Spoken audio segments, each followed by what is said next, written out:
talk about entertainment. Of course, you got the performance of the night and the win over Jamal Hill. Yep. The cancelled bout though against Alexander Gustafsson. Is that right? Yep. Whereabouts are we with training camps, potential fight nights? There's one in London potentially March, or is that too far away? No, so what was meant to happen was it was meant to fight. We had an amazing European card that was round about, I think it was meant to be originally last year, it was meant to be in London. It was meant to be like everything was opening up and the UFC were meant to be coming back to London. This is what they were looking for. And you had people like Darren Till, we had Tom Aspinall, we had myself in the card. There was a whole host of British fighters getting this opportunity to bring in the brand new year. COVID's gone, and I was meant to fight Gustafsson. And then he got injured, and then the card was then moved to America due to COVID issues in London, all this kind of nonsense that's way above my pay grade. They'd moved it to Las Vegas, and it was one of these things where the UFC said to me is, listen, Gus is injured. Do you want to wait for Gus, or do you want to get an unranked fighter? Now, I worked really hard to get up into the top. I think I'm 13, 12. I'm somewhere about there at the moment. And I worked really hard to get there. I fought everybody the UFC put in front of me, from being brand new contenders to up-and-coming guys. Like everybody, doesn't matter who the UFC have asked me, I've been the company guy. Then a few months later, it was like, listen, he's still injured. Is there any chance you're interested in taking another fight? So then we said, we can't sit for a full year sidelined. We had that victory over Jamal Hill. We need to capitalise on it, we need to move forward. And they had offered us to fight on the 18th of December. And we were like, quids in. And the name they offered me, top 10 opponent, which we were looking for, a favourable fight for us.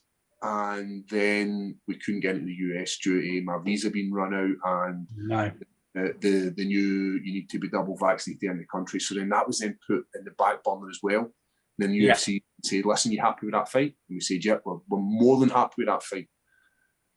Do you want us to move it? And we'll move it to the start of the year. And I was like, yes, because I love fighting. That's why I get in this job, because I enjoy fighting. I love the fear of the unknown. I love the excitement that the UFC brings. I love that walkout. I love hearing the music. I love everything about it, win, lose or draw. I love the pageantry that goes along with MMA. Yeah. And yes, let's get us out as soon as you possibly can. And it happens to be that it's going to be in March. And there's obviously rumbling that it potentially could be in London, all going well. You know, I was meant to fight in London before the pandemic actually hit. I remember sitting outside Glasgow Airport, getting ready to actually board a flight to go to London when this whole lockdown had started. And it was like, can you get to London? And I was like, I can get to London, but I don't know if I'll be able to get home. I'd probably have to drive home. They're like, that's absolutely fine. They then phoned me up 6 hours later and they're like, can you get to the US? And I said, can you get me home for the US? And they said, we don't know. And I was like, listen, well, I can't actually go. So that was like right at the start of that. And I was meant to fight Ryan Spann. And then obviously the pandemic, which resulted in me fighting all over the world, which was amazing. Got to fight in Abu Dhabi, got to fight in Vegas, Arizona. But this year has been a bit of a nightmare because I've only one fight. I'm 34 years old, losing my hair. Hair's getting hair, you know what I'm saying? Mind you, Glover Teixeira is the champion, and you've got, what, 8 years on him? So, and Blachowicz is like 42 and Blachowicz is 38, so they're the top two, aren't they, at the moment? I sort of made a deal with myself, and my coaches actually chinned me for it. My coaches like, Paul, stop telling people you're leaving the sport at 35. But I made this kind of deal with myself that I'd like to get to 35. That's my number.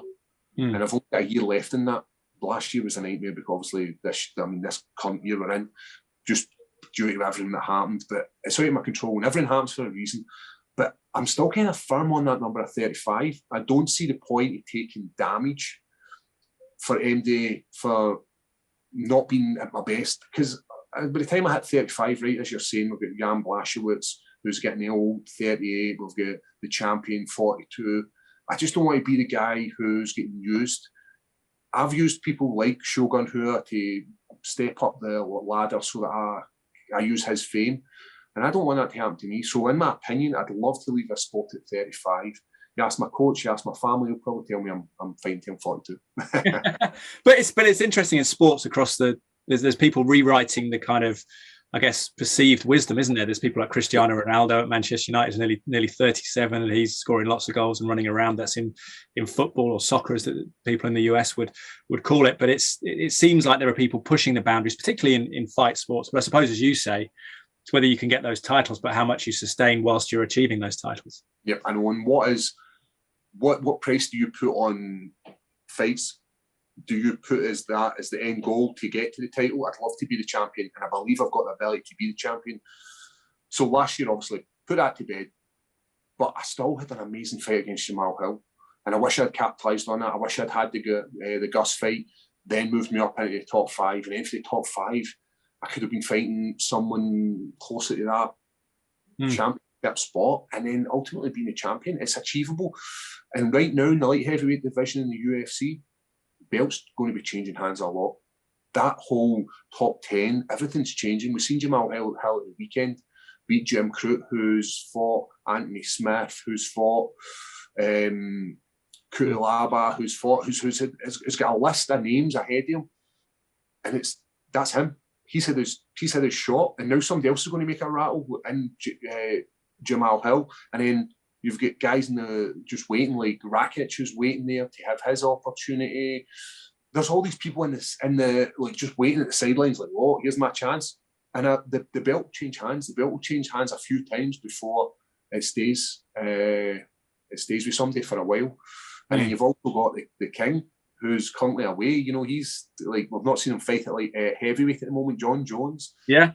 And he's still the king of this division. He left as the champion. And if the King comes back, you better make sure you're ready to fight him. Well, he's putting on lots of muscle, apparently. I'm not sure if he's going to be able to get back, but we'll see. I know, like, he's one of these guys where if he puts his mind to it, he can do it. But if he puts his mind to anything else, he can't do it. You know what I'm saying? Like, he's got all his issues, but he's still the king of the light heavyweight division. And the guys better just be ready. I'm ready for the guy to come back, because I'm there and I hope I'm mixing with him.